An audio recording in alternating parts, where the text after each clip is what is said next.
ओम श्री परमात्मने नमः। अथ द्वितीयोऽध्यायः सांख्ययोगः।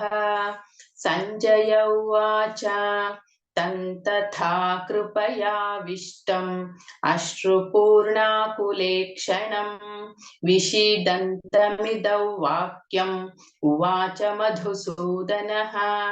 श्रीभगवानुवाच कुतस्त्वाकश्मलमिदं विषमे समुपस्थितम् अनार्यजुष्टमस्वर्ग्यम् अकीर्तिकरमर्जुन। क्लैब्यं मास्मगमः पार्थ नैतत्त्वय्युपपद्यते। क्षुद्रं हृदय दौर्बल्यं त्यक्त्वोत्तिष्ठ परन्तप। अर्जुन उवाच कथं भीष्ममहं सङ्ख्ये द्रोणं च मधुसूदन। इषुभिः प्रतियोत्स्यामि पूजार्हा वरिसूदन। गुरुन् हत्वा हि महानुभावान् श्रेयो भोक्तुं भैक्ष्यमपि इह लोके।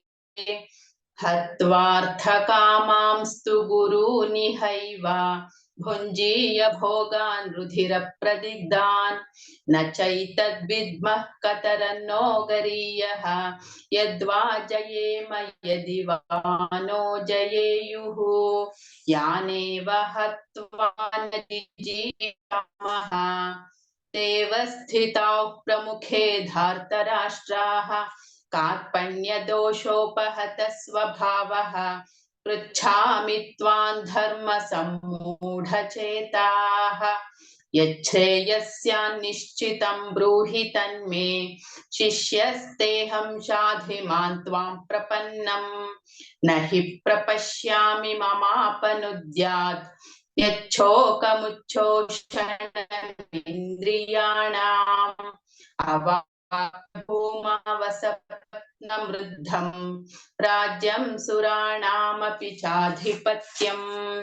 सञ्जय उवाच एवमुक्त्वा ऋषिकेशं गुडाकेशः परन्तप न योत्स्य इति गोविन्दम् उक्त्वा तूष्णीं बभूवः। तुमुवाच ऋषिकेशः प्रवसन्निह प्रहसन्निव भारत सेनयोरुभयोर्मध्ये विषीदन्तमिदौ वचः। श्रीभगवानुवाच अशोच्यानन्वचोषत्वं प्राज्ञावादांश्च भाषसे गतासु न गतासूंश्च नानुशोचन्ति पण्डिताः।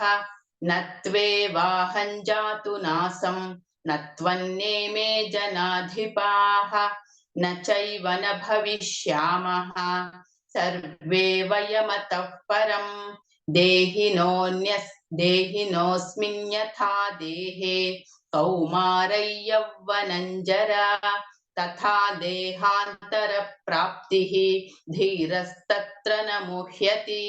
मात्रा स्पर्शास्तु कौन्तेय शीतोष्णसुखदुःखदाः आगमापायिनो नित्याः तां स्थितिक्षस्व भारत। यं हि नो व्यथयत्यन्त्येते पुरुषं पुरुषर्षभ समदुःखसुखं धीरं सोऽमृतत्वाय कल्पते। नासतो विद्यते भावः नाभावो विद्यते सतः उभयोरपि दृष्टोऽन्तः त्वनयोस्तत्त्वदर्शिभिः अविनाशि तु तद्विद्धि येन सर्वमिदं ततं। विनाशमव्यस्यास्य कर्तुमर्हति अन्तवन्त इमे देहाः नित्यस्योक्ताः शरीरिणः अनाशिनो प्रमेयस्य तस्माद्युध्यस्व भारत।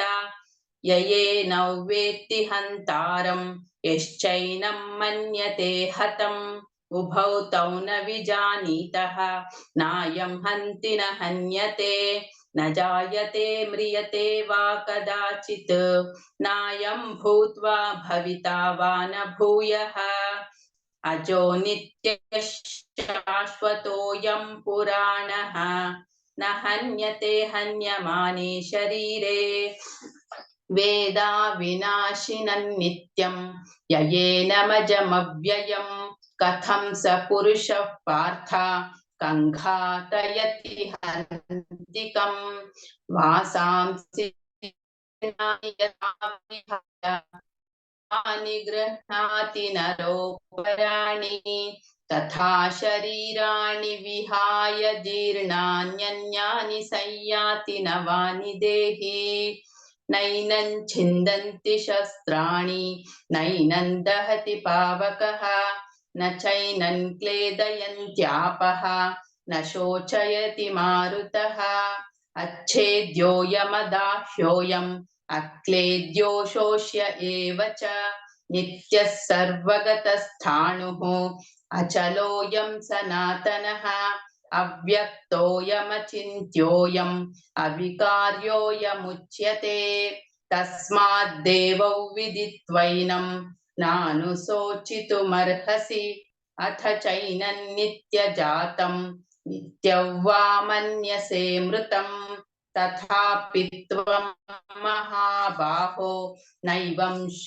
शोचितुमर्हसि जातस्य हि ध्रुवो मृत्युः ध्रुवं जन्म मृतस्य च तस्मादपरिहार्येऽर्थे न त्वं शोचितुमर्हसि अव्यक्तादीनि भूतानि व्यक्तमध्यानि भारत अव्यक्तानि धनान्येव तत्र का परिदेवना आश्चर्यवत् पश्यति कश्चिदेनम् आश्चर्यवद्वदति तथैव चान्यः आश्चर्यवश्चैनमन्यः शृणोति श्रुत्वाप्येनौ वेद न चैव कश्चित् देहि नित्यमवध्योऽयं देहे सर्वस्य भारत तस्मात् सर्वाणि भूतानि न त्वं शोचितुमर्हसि स्वधर्ममपि चावेक्ष्य न विकम्पितुमर्हसि धर्म्याधियुद्धाश्रेयोऽन्यत् क्षत्रियस्य न विद्यते यदृचाचोपपन्नं स्वर्गद्वारामपावृतं सुखिनः क्षत्रियाः पार्थ लभन्ते युद्धमीदृशम् अथ चेत्त्वमिमं धर्म्यं संग्रामं न करिष्यसि ततः स्वधर्मं कीर्तिं च हित्वा पापमवाप्स्यसि अकीर्तिं चापि भूतानि कथयिष्यन्ति ते व्ययाम् सम्भावितस्य च कीर्तिः मरणतिरिच्यते भयाद्रणादु परतं मंस्यन्ते त्वां महारथाः येषां च त्वं बहुमतः भूत्वा यास्यसि लाघवम् अवाच्यवादांश्च बहून् वदिष्यन्ति तवाहिताः निन्दन्तस्तव सामर्थ्यं ततो दुःखतरन्नु किम् हतो वा प्राप्स्यसि स्वर्गं जित्वा वा भोक्ष्यसे महीम् तस्मादुत्तिष्ठ कौन्तेय युद्धाय कृतनिश्चयः सुखदुःखे समे कृत्वा लाभालाभौ जयाजयौ ततो युद्धाय युज्यस्व नैवं पापमवाप्स्यसि एषा ते विहिता सांख्ये बुद्धिर्योगे त्रिमां शृणु बुद्ध्या युक्तो यया पार्थ कर्मबन्धं प्रहास्यसि नेहाभिक्रमनाशोऽस्ति प्रत्यव्यायो न विद्यते स्वल्पमप्यस्य धर्मस्य त्रायते महतो भयात् व्यवसायात्मिका बुद्धिः एकेह कुरु नन्दन बहुशाखाहनन्ताश्च बुद्धयो व्यवसायिनां यामिमां पुष्पिता वाचं प्रवदन्त्यविपश्चितः वेदवादरताः पार्थ नान्यदस्तीति वादिनः कामात्मनः स्वर्गपराः जन्म कर्म फलप्रदां क्रिया विशेष बहुलां भोगैश्वर्यगतिं प्रति भोगैश्वर्य प्रसक्तानां तयापहृतचेतसां व्यवसायात्मिका बुद्धिः समाधौ न विधीयते त्रैगुण्य विषया वेदाः निस्त्रैगुण्यो भवार्जुन निर्द्वन्द्वो नित्यसत्त्वस्थः निर्योगक्षेम आत्मवान् यावानर्था उदपाने सर्वतः सम्प्लुतोदके तावान् सर्वेषु वेदेषु ब्राह्मणस्य विजानतः कर्मण्येवाधिकारस्ते मा फलेषु कदाचन मा कर्मफलहेतुर्भूः मा ते सङ्गोऽस्त्वकर्मणि योगस्थं कुरु कर्माणि संगं त्यक्त्वा धनञ्जय सिद्ध्या सिद्ध्यो समो भूत्वा उच्यते दूरेण ह्यवरं कर्म बुद्धियोग धनञ्जय बुद्धौ शरणमन्विच्छ कृपणाः फलहेतवः बुद्धियुक्तो जहातीह उभे सुकृतदुष्कृते तस्माद् योगाय युज्यस्व योगः कर्मसु कौशलम् कर्मजं बुद्धियुक्ता हि फलं त्यक्त्वा मनीषिणः जन्मबन्धविनिर्मुक्ताः पदं गच्छन्त्यनामयम् यदा ते मोहकलिलं बुद्धिर्व्यतितरिष्यति गच्छदा गन्तांसि विसनिर्वेदं श्रोतव्यसश्रुतस्य च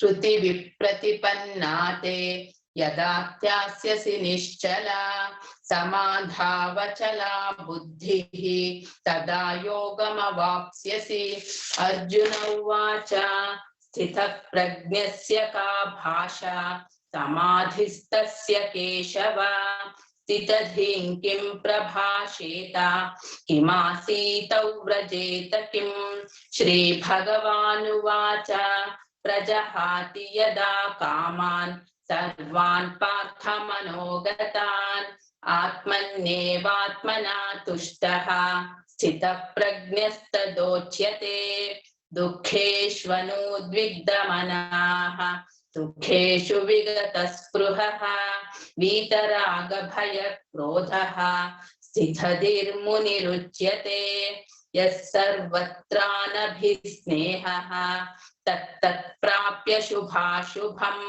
नाभिनन्दति न द्वेष्टि तस्य प्रज्ञा प्रतिष्ठिता यदा संहरते चायं कूर्मोऽङ्गानीव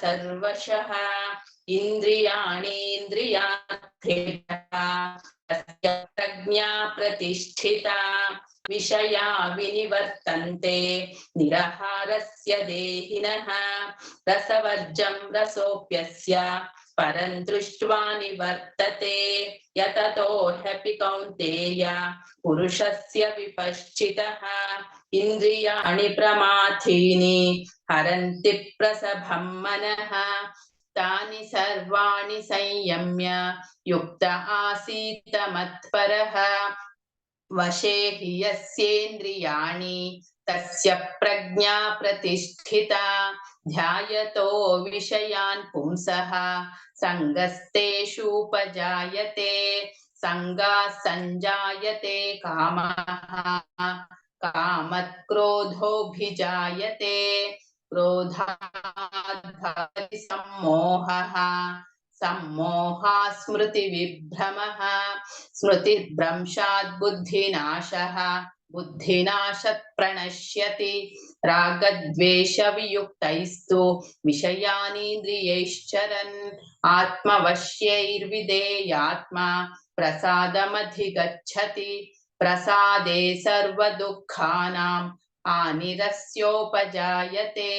प्रसन्नश्चेतसो ह्यशु बुद्धिः पर्यवतिष्ठते नास्ति बुद्धिरयुक्तस्य न चायुक्तस्य भावना न चाभावयतः शान्तिः अशान्तस्य कुतः सुखम् इन्द्रियाणां हि चरतां यन्मनोनुविधीयते तदस्य हरति प्रज्ञां वायुर्नावमिवाम्भसि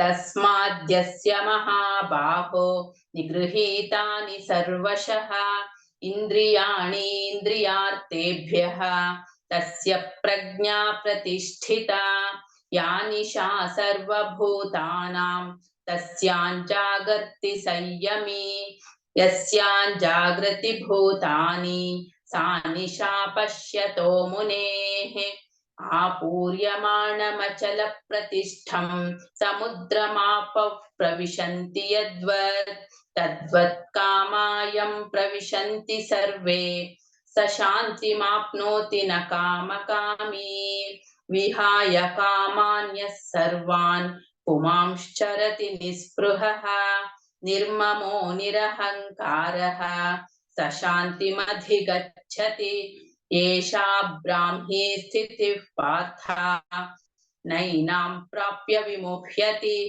स्थित्वा स्यामन्तकालेऽपि ब्रह्मनिर्वाणमृच्छति। ॐ तत्सदिति श्रीमद्भगवद्गीतासु उपनिषत्सु ब्रह्मविद्याया योगशास्त्रे श्रीकृष्णार्जुनसंवादे सांख्ययोगो नाम द्वितीयोऽध्यायः सर्वधर्मान् परित्यज्य मामेकं शरणं व्रज अहं त्वा सर्वपापेभ्यः मोक्षयिष्यामि मा शुचः।